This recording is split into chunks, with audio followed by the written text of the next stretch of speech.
Assalamualaikum warahmatullahi wabarakatuh. Perkenalkan, kami dari kelompok bermain akan mempresentasikan hasil diskusi kami mengenai model program pengembangan kurikulum internasional.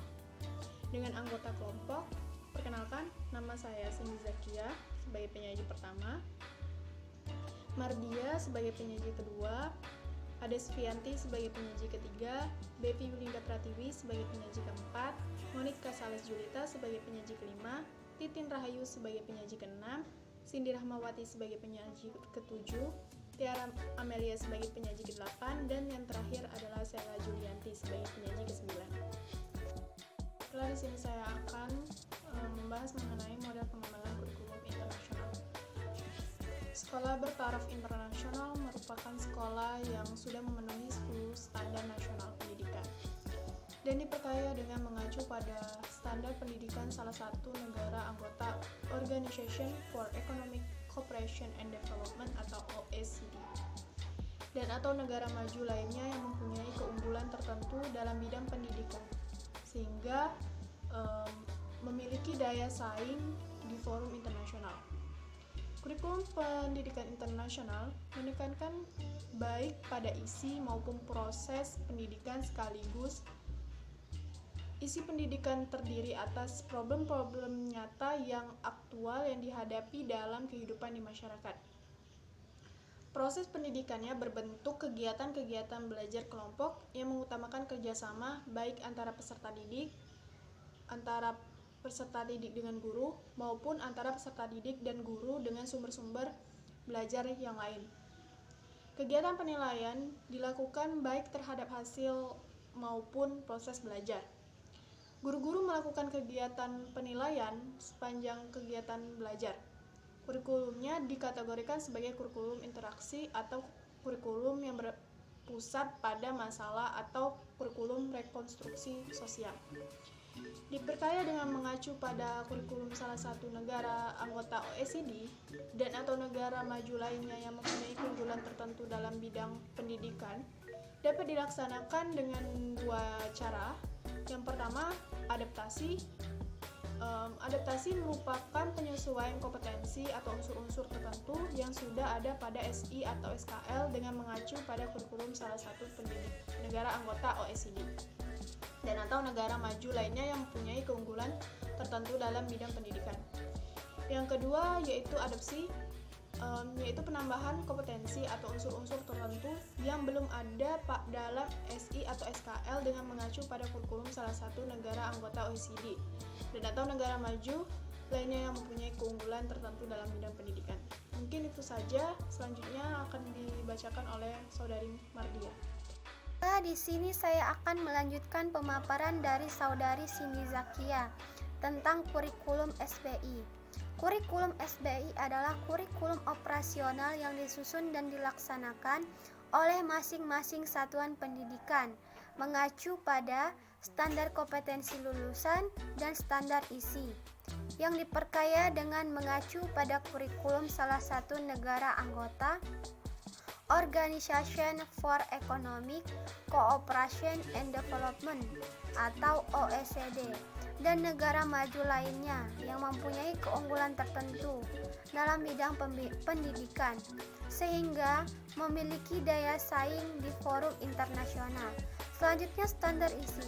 Standar isi adalah ruang lingkup materi dan tingkat kompetensi yang dituangkan dalam kriteria tentang kompetensi tamatan, kompetensi bahan kajian, kompetensi mata pelajaran, dan silabus pembelajaran yang harus dipenuhi oleh peserta didik. Standar isi itu meliputi yang pertama itu kerangka dasar dan struktur kurikulum, yang kedua itu beban belajar, yang ketiga itu kurikulum tingkat satuan pendidikan, yang keempat itu kalender pendidikan, yang kelima itu standar kompetensi, dan yang terakhir itu kompetensi dasar. Selanjutnya, standar kompetensi lulusan.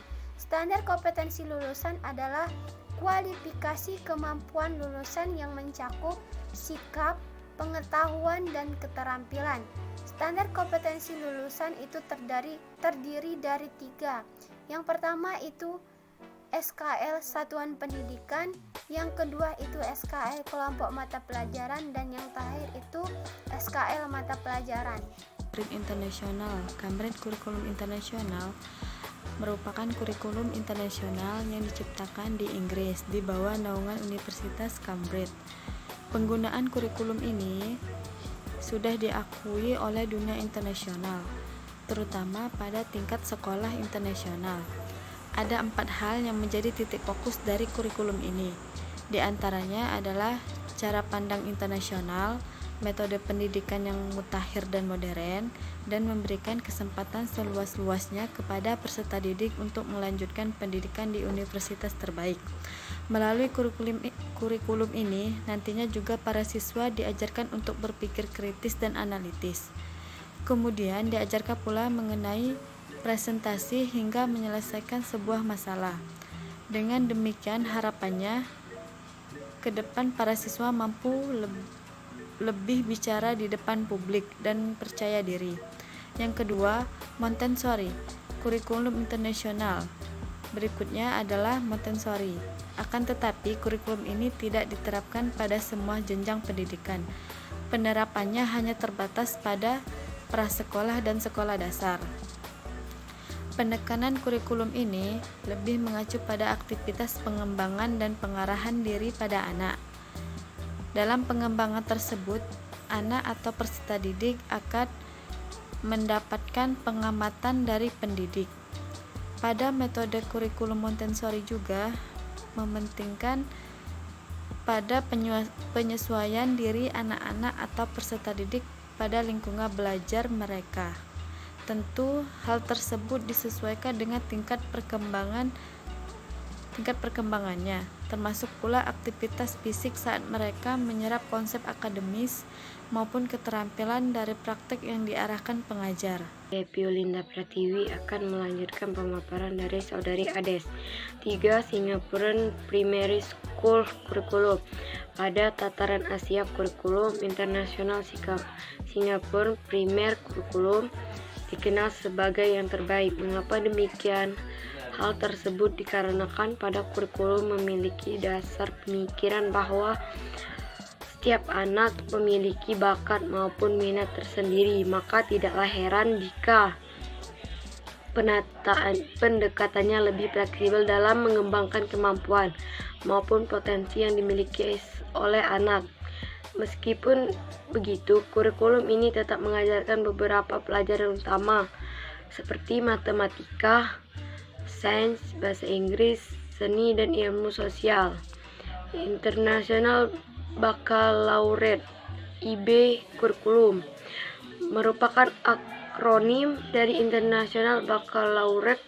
Kurikulum ini resmi digunakan di Jenewa, Swiss pada era 1960-an. Tujuan dari kurikulum ini ialah mendorong peserta didiknya untuk lebih kreatif, mengembangkan kemampuan emosi, intelektual, dan sosialnya.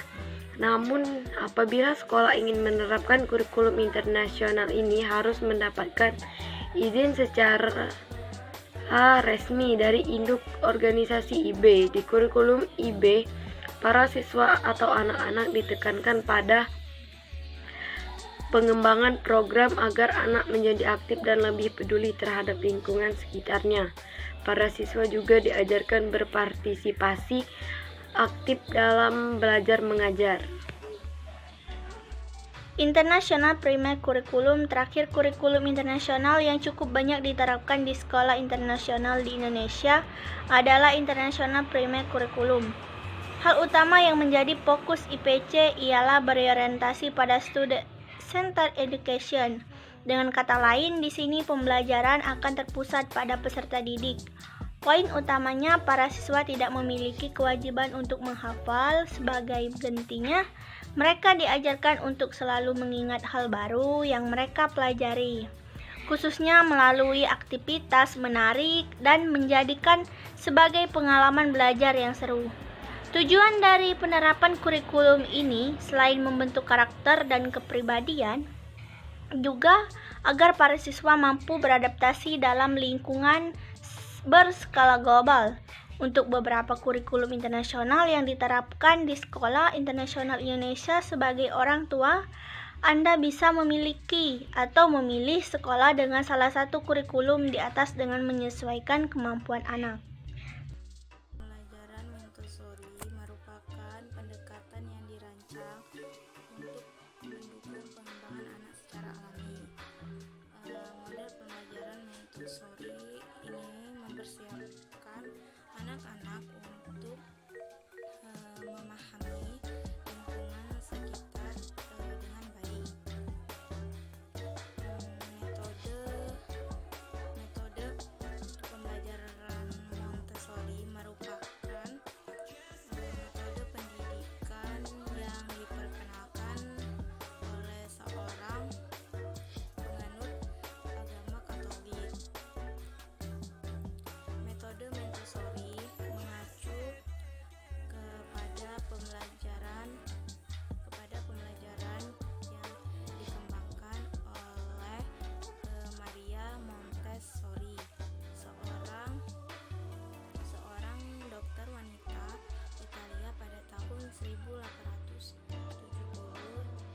Keahliannya di bidang pendidikan anak itu dimulai setelah Montessori lulus dari sekolah kedokteran dan mulai bekerja di sebuah klinik psikiatri Universitas Roma. Program Montessori ini didasarkan pada ide asli dari Dr. Maria Montessori. Bahan serta metode yang dirancang untuk memenuhi kebutuhan dari impoverished children di Italia. Metode Montessori adalah model kurikulum yang kedua dibuat tegas untuk pendidikan awal di Amerika Serikat. Saat ini itu terdapat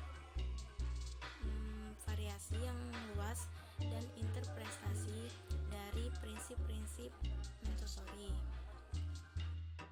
Baiklah, saya akan melanjutkan pemaparan dari Saudari Titin.